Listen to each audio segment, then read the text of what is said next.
Hi. അത്യാവശ്യം നല്ല രീതിയിൽ തന്നെ നമ്മളെക്കൊണ്ട് പണിയെടുപ്പിക്കുന്ന ഒരു കസ്റ്റമറിന് വേണ്ടിയിട്ടുള്ളതാണ് കേട്ടോ.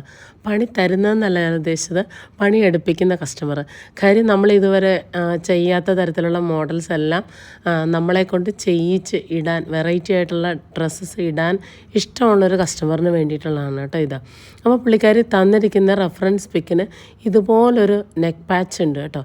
നെക്ക് പാച്ച് അല്ല, ഇതൊരു നെക്കിൻ്റെ ഷേപ്പ് ഒരു ലൂപ്പ് ഷേപ്പിൽ വന്നിട്ടുള്ളത്. ആ ഭാഗം മാത്രം അവിടെ ഒരു ത്രെഡ് വർക്ക് ഞാൻ കണ്ടായിരുന്നു. അപ്പം അത് ചെയ്യാനുള്ള ഒരു ഉഡായിപ്പ് വഴി കണ്ടത് ഇതുപോലെയാണ് കേട്ടോ. 2 ത്രെഡ് ചേർത്ത് അവിടെയെങ്കിലും സ്റ്റിച്ച് ചെയ്ത് വെച്ചു. അല്ലാതെ ഇപ്പം എന്താ ചെയ്യുക.